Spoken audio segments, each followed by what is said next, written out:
വിഷു ഒരുക്കങ്ങളായിട്ട് നടന്നുകൊണ്ടിരിക്കുന്നത്. ഞാനിവിടെ തോരത്തിന് അറിഞ്ഞുകൊണ്ടിരിക്കുകയാണ്. എന്തായാലും ഇവിടെ അയർലൻഡിൽ നമ്മൾ ആഘോഷിക്കുന്നതിനേക്കാളും മുമ്പ് തന്നെ നാട്ടിൽ വിഷു ആഘോഷിക്കാം.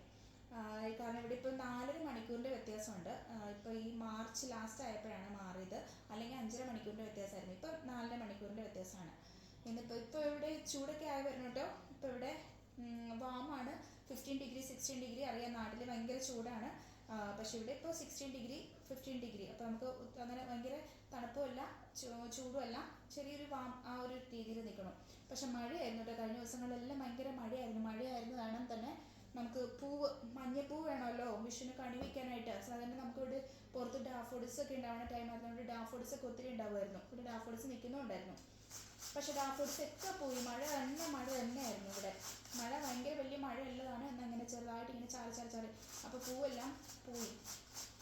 ഇനിയിപ്പോൾ ഇച്ചിരി കഴിയുമ്പോഴത്തേക്കും ഒന്ന് ഒതുക്കിയിട്ട് പോകാമെന്ന് വിചാരിച്ചു. തോരനുള്ളതും പരിപ്പിനുള്ളതും പച്ചരിയൊക്കെ ഒരിച്ചിരി ഒന്ന് ഒതുക്കിയിട്ട് പോയി പൂ മേടിക്കാമെന്ന് വിചാരിച്ചു. മഞ്ഞപ്പൂ എന്ന് വെച്ചാൽ കണിക്കൊന്ന പൂ മേടിക്കാനല്ല കേട്ടോ പോണത്. കണിക്കൊന്ന പൂ ഇവിടെ കിട്ടാൻ ഭയങ്കര പാടാണ്.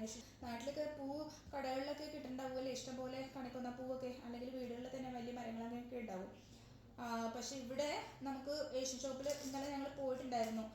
കണ്ണിമാങ്ങയൊക്കെ മേടിക്കാനായിട്ട്, കണി വെക്കാനുള്ള കുറച്ച് സാധനം, ബനാന ചിപ്സ് ഒക്കെ മേടിക്കാനായിട്ട് പോയി കഴിഞ്ഞപ്പോഴത്തേക്കും അവിടെ ഒന്നും ഇല്ലായിരുന്നു. കണിക്കൊന്ന പൂവൊന്നും വന്നിട്ടില്ല. അല്ലെങ്കിൽ നാട്ടിൽ നിന്ന് വരുമ്പോഴത്തേക്കും ഭയങ്കരമായിട്ട് വാടിപ്പോകും കണിക്കൊന്ന പൂവൊക്കെ വരുമ്പോഴത്തേക്കും. അപ്പോൾ കണിക്കൊന്ന പൂവിന് പകരമായിട്ട് മഞ്ഞപ്പൂവാണല്ലോ നമുക്ക് വെക്കേണ്ടത്. അപ്പോൾ മഞ്ഞപ്പൂവ് നമ്മൾ വെക്കാൻ പോണത് ഇനിയിപ്പം ജമന്തിപ്പൂ കിട്ടും ഇവിടെ, മഞ്ഞ കളറിലുള്ള ഉണ്ടായിരുന്ന മഞ്ഞപ്പൂ ഡാഫോഡിൽസൊക്കെ പോയി. അപ്പോൾ എന്തായാലും കടയിൽ നിന്ന് മേടിക്കണം. ജമന്തിപ്പൂ മേടിച്ച് കണി ഒരുക്കാനായിട്ടുള്ള പൂ മേടിക്കണം. ചെറുപഴം പോലും കിട്ടിയില്ല കേട്ടോ. ഇപ്രാവശ്യം നമ്മുടെ തൊട്ടടുത്തുള്ള ഏഷ്യൻ ഷോപ്പിൽ ചെറുപഴവും കിട്ടിയില്ല. അപ്പോൾ എന്തായാലും ഉള്ളതുകൊണ്ട് ഓണം പോലെ എന്ന് പറഞ്ഞാൽ ഉള്ളതുകൊണ്ട് വിഷു നമ്മൾ ആഘോഷിക്കുക. കഴിഞ്ഞ പ്രാവശ്യത്തെ വിഷുവിന് ഇവിടെ അച്ഛനും അമ്മയൊക്കെ ഉണ്ടായിരുന്നു കേട്ടോ. അപ്പോൾ കഴിഞ്ഞ പ്രാവശ്യം എനിക്ക് ഇങ്ങനെ കറിയൊന്നും വെക്കാൻ ഒത്തിരി നേരം നിൽക്കേണ്ടി വന്നില്ല. അമ്മ ഉണ്ടായിരുന്നു ഹെൽപ്പ് ചെയ്യാനായിട്ട്. അമ്മയായിരുന്നു കൂടുതലും കറിയൊക്കെ വെച്ചത്, സാമ്പാറൊക്കെ ഉണ്ടാക്കിയതല്ല. ബോളി ഉണ്ടാക്കാനായിട്ട് എല്ലാ പ്രാവശ്യം ഞാൻ ബോളി ഉണ്ടാക്കും കേട്ടോ. വിഷുവിനാണെങ്കിലും ഓണത്തിനാണെങ്കിലും ബോളി ഉണ്ടാക്കി വെക്കാറുണ്ട്. ബോളി ഉണ്ടാക്കാൻ പക്ഷെ കുറച്ച് മെനക്കേടാ കേട്ടോ, കുറച്ച് സമയം പോകും. നമ്മൾ ഉച്ചരിയൊക്കെ ഉണ്ടാക്കാൻ നിൽക്കുമ്പോഴേ ഞാൻ ഒരു 50 ബോളി ഉണ്ടാക്കിയിട്ടുണ്ട് ഇപ്രാവശ്യം.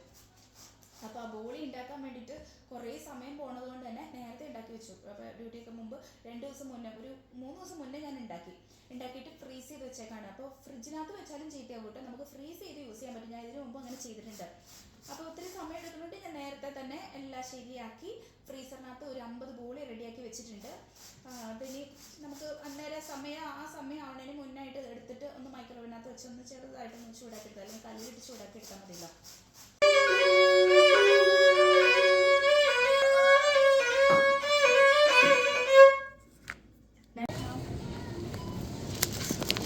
നമ്മളിതേ പൂ മേടിക്കാൻ വന്ന കേട്ടോ. വിഷുവിന് വെക്കാനുള്ള യെല്ലോ കളർ പൂ തപ്പി ഇറങ്ങിയതാണ്. അപ്പോൾ ഇത് ഇവിടെ കണ്ടോ, ഇത് കണ്ടോ, ജമന്തി പൂ. പക്ഷേ അതിൻ്റെ കൂടെ വേറെ പൂവുണ്ട്. ജമന്തിയുടെ കൂടെ വേറൊരു കളർ പൂവുണ്ട്. പക്ഷെ നമുക്ക് യെല്ലോ കളർ ആവശ്യത്തിനുള്ളത് ഇതിനകത്ത് നിന്ന് കിട്ടുക കണ്ടോ. നമുക്ക് കാണിക്കുന്ന പൂവില്ലേ, അത് ഇത്രയും ഒരു ബഞ്ചിന് തന്നെ 4 യൂറോയാണ്.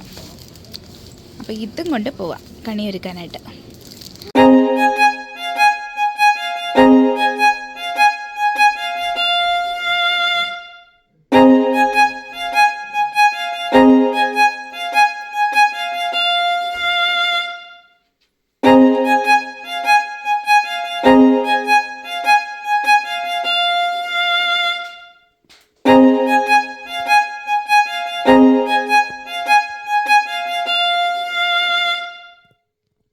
വിഷുക്കണിയൊക്കെ കണ്ടിട്ട് വീണ്ടും കിച്ചണിലോട്ട് കയറിയേക്കോട്ടോ.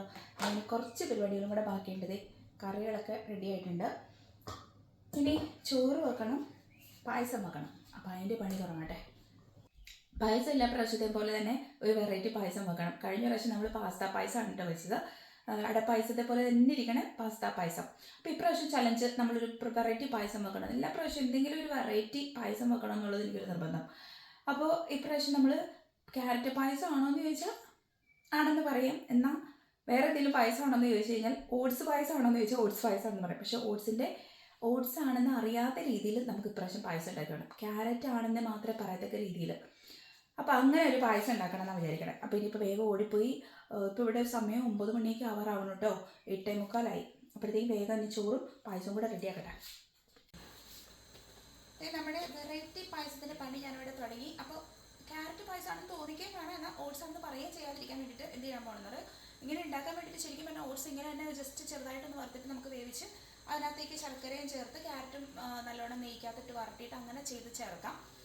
അതല്ലാതെ ഓട്സ് എല്ലാം തിക്നെസ് കിട്ടാൻ വേണ്ടിയിട്ട് നമ്മൾ ചവര് ചേർക്കില്ല, ചവര് ചേർക്കുന്നതിന് പകരമായിട്ട് നമുക്ക് ഈ ഓട്സ് ഒന്ന് വറുത്തിട്ട് പൊടിച്ച് ചേർക്കുകയാണെങ്കിൽ, ഞാനിത് അങ്ങനെ ചെയ്ത് നോക്കിയിട്ടില്ല കേട്ടോ. ഇതിന് മുമ്പ് ഞാൻ ഓട്സ് ഒന്ന് വറുത്തിട്ട് ഓട്സായിട്ട് തന്നെ ഇട്ടിട്ട് ചെയ്ത് നോക്കിയിട്ടുണ്ട്. അപ്പോൾ എല്ലാവർക്കും അറിയാൻ പറ്റില്ലേ, അപ്പോൾ അറിയാൻ പറ്റാതിരിക്കാൻ വേണ്ടിയിട്ട് ഞാൻ ഓട്സ് ഇതേ ഒരു ചെറിയ കപ്പിനകത്ത് ഒരു ഹാഫ് കപ്പ് പോലും ഇല്ല, 1/4 കപ്പ് എടുത്തിട്ടുണ്ട്.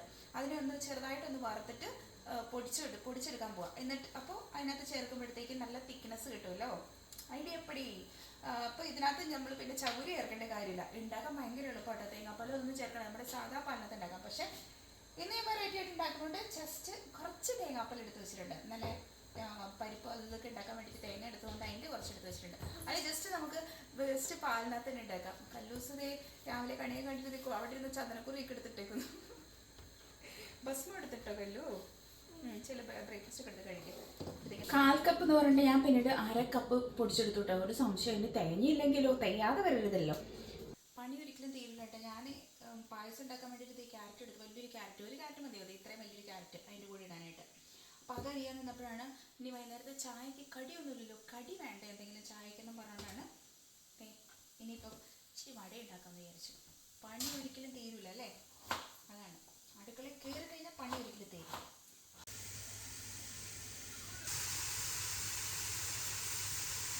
ഓട്സ് ക്യാരറ്റ് പായസത്തിൻ്റെ പരിപാടി തകൃതിയായിട്ട് ഇവിടെ നടന്നുകൊണ്ടിരിക്കുക കേട്ടോ. ക്യാരറ്റ് ഞാൻ ഇത് കണ്ടോ, ഇത് നെയ്ക്കകത്തിട്ട് വരട്ടി റെഡിയാക്കിക്കൊണ്ടിരിക്കുകയാണ്. അതിൻ്റെ കൂട്ടത്തിൽ ഞാൻ ശർക്കര നേരത്തെ ഉരുക്കി വെച്ചിട്ടുണ്ട്, അതിനകത്തേക്ക് തേങ്ങാപ്പാലല്ല പശുവും പാലും കൂടെ ഒഴിച്ച് ഇത് ചൂടാക്കിക്കൊണ്ടിരിക്കുക. അതിൻ്റെ കൂട്ടത്തിൽ കൂടെ തന്നെ ഞാൻ ഓട്സ് പൊടി ഇട്ട് കൊടുത്തിട്ടുണ്ട്.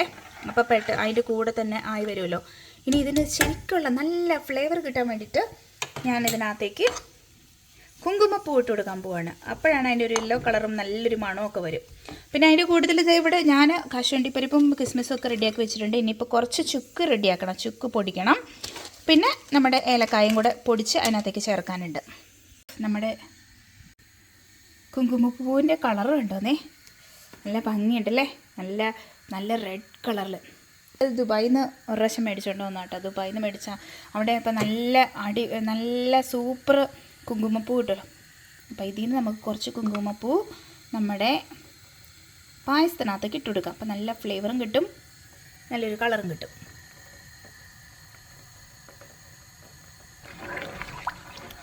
നമ്മൾ ആ ഓട്സ് ചേർത്തപ്പോൾ തന്നെ അത് ഇപ്പോഴും കുറുകി തുടങ്ങി കേട്ടോ. ഇച്ചിരി കുറുകൽ വന്നിട്ടുണ്ട്. ശരിക്കും പറഞ്ഞാൽ ഇതിൻ്റെ കളറ് നമുക്ക് ബ്രൗൺ അല്ലാതെ വേണമെങ്കിൽ കണ്ടൻസ്ഡ് മിൽക്കോ വേറെ എന്തെങ്കിലും വേണമെങ്കിൽ ചേർത്ത് കഴിഞ്ഞാൽ അങ്ങനെ നമുക്ക് മഞ്ഞ കളറിലാക്കി എടുക്കാം കേട്ടോ. ശരിക്കും ഇതിപ്പോൾ ഞാൻ ശർക്കര ഇവിടെ ഇരുന്നത് കൊണ്ട് ശർക്കര തന്നെ അങ്ങ് യൂസ് ചെയ്തു. ശർക്കര ചീത്തയായിട്ടുണ്ടെന്ന് എഴുതിയിട്ട് നമ്മുടെ പായസം ഇവിടെ അങ്ങനെ നല്ല കുറുകി നല്ല പഴവും പപ്പടവും ഒക്കെ ഇട്ട് കഴിക്കാൻ പാകത്തിന് നല്ല അടിപൊളിയായിട്ട് വന്നിട്ടുണ്ട്. ഒത്തിരി മധുരവും ചേർത്തിട്ടില്ല, അപ്പോൾ അതുകൊണ്ട് മത്താവേയില്ല. വേറെ കണ്ടൻസ്ഡ് മിൽക്കോ അങ്ങനെ ഒന്നും ചേർത്തിട്ടില്ല കേട്ടോ. ഇച്ചിരി ശർക്കര മാത്രമേ ചേർത്തിട്ടുള്ളൂ. പിന്നെ ആ ഓട്സ് ഉണ്ടോ, ഞാൻ ഒരു ഇച്ചിരി ഇട്ടേ ഉള്ളൂ, പക്ഷേ നല്ല കുറുകി വന്നു. അത് ഞാൻ പറഞ്ഞേ, നമുക്ക് വീണ്ടും പിന്നെ ചൗരി ഒന്നും ഇടേണ്ടി വരില്ല എന്ന്. അതും കൂടി ഇട്ട് കഴിഞ്ഞാൽ പിന്നെ ഭയങ്കരമായിട്ട് അങ്ങ് കുറുകും. ഇത്തിരി ചുക്കുപൊടിയും ഏലക്കാപ്പൊടിയും കൂടെ ചേർത്തിട്ടുണ്ട്. പിന്നെ കാഷ്നട്ടും കിസ്മിസും എല്ലാം ഞാൻ ചേർത്തു. പക്ഷേ നമുക്കങ്ങനെ പൊടി ചേർത്തേക്കുന്നുണ്ട്. ഓട്സിൻ്റെ ടേസ്റ്റ് അങ്ങനെ അറിയാൻ പറ്റണമെന്നില്ല കേട്ടോ. കുങ്കുമപ്പൂവിൻ്റെ ടേസ്റ്റ് അറിയാൻ പറ്റുന്നുണ്ട്. നല്ല ഫ്ലേവർ, നല്ല മണവും നല്ലൊരു ഇതൊക്കെ വരുന്നുണ്ട്. ഇനിയും നല്ല കട്ടിയാവുകയാണെങ്കിൽ ഇച്ചിരി കൂടെ പാലൊക്കെ ചേർത്ത് കഴിഞ്ഞാൽ ഒന്നുകൂടെ ലൂസാക്കാൻ പറ്റും നമുക്ക്. പായസം കൊതിച്ച് ഇവിടെ എത്തിക്കഴിഞ്ഞു കേട്ടോ. ഞാൻ പായസം ഉണ്ടാക്കിയ ഉടനെ തന്നെ ഓടി വന്നത് പായസം കഴിക്കണമൊക്കെ. കല്ലു ആണെങ്കിൽ കറക്റ്റായിട്ട് പറയും പായസം നല്ലതാണോ അല്ലയോ എന്നുള്ളത്. കല്ലു, പായസം എങ്ങനെയുണ്ട്? നല്ല സൂപ്പറാണോ? ടേസ്റ്റ് ഉണ്ടോ? നോക്കട്ടെ, മുടിയൊന്നും ചെയ്യൊക്കെ നടക്കാം. എങ്ങനെയുണ്ട്? സൂപ്പറാണോ? നോക്കട്ടെ. എമ്മയാ? ആ, ഓ എന്തൊരു കളർഫുള്ളാണെന്ന് നോക്കിക്കേ. സദ്യക്കുള്ള എല്ലാ വിധത്തിലുള്ള കറികളും ഉണ്ടാക്കിയിട്ടുണ്ട്. നമ്മൾ 2-3 പേര് കൂടി ഷെയർ ചെയ്തുണ്ടാക്കിയത് കൊണ്ട് തന്നെ ഇഷ്ടം പോലെ കറികളുണ്ട്. ഇത് എൻ്റെ ബോളി ഞാൻ ഫ്രീസറിൽ നിന്ന് എടുത്ത് പുറത്തെടുത്ത് വെച്ചിട്ടുണ്ട്. അപ്പോൾ ഇടയ്ക്ക് അതൊന്നും എടുത്ത് ചൂടാക്കിയാൽ മതിയല്ലോ. ഇത് സദ്യയൊക്കെ വിളമ്പി കഴിഞ്ഞു. എല്ലാം നമ്മളൊന്ന് അഡ്ജസ്റ്റ് ചെയ്താണ്. പ്ലാസ്റ്റിക് ഇലയാണ്, മറ്റേ ഇല കിട്ടാനായിട്ട് പാടാണെന്നു. പിന്നെ പിള്ളേരെ തന്നെ നമ്മൾ ആദ്യം ഇരുത്തി കേട്ടോ. അപ്പോൾ അവർ കഴിച്ച് കഴിഞ്ഞാൽ പിന്നെ നമുക്ക് സ്വസ്ഥമായിട്ടിരുന്ന് കഴിക്കാമല്ലോ. പിന്നെ അതിൻ്റെ കൂട്ടത്തിൽ കൂടെ തന്നെ ഇപ്രാവശ്യം കൊച്ചച്ഛനും ആൻറ്റി ഉണ്ടായിരുന്നതുകൊണ്ട് അവരെയും കൂടെ നമ്മൾ സദ്യക്ക് പിള്ളേരുടെ കൂടെ തന്നെ. ബോളി ഉണ്ടോ? ആരൊക്കെയോ കട്ട് ചെയ്തിരിക്കുന്നുണ്ട് ബോളി.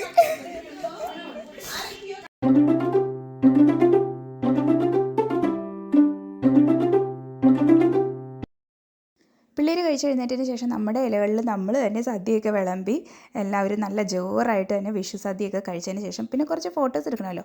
അപ്പോൾ അങ്ങനെ കുറച്ച് ഫോട്ടോസൊക്കെ എടുത്ത് കഴിഞ്ഞിട്ട് എല്ലാവരും വിഷുവൊക്കെ നന്നായിട്ട് ആഘോഷിച്ചിട്ട് അങ്ങനെ അങ്ങ് പിരിഞ്ഞു. അപ്പോൾ നമുക്ക് വീണ്ടും പുതിയ പുതിയ വീഡിയോസുമായിട്ട് വീണ്ടും വരാം. പുതിയ വീഡിയോസുമായിട്ട് വീണ്ടും വരുന്നവരെ സഞ്ജു സൈനിങ് ഓഫ്.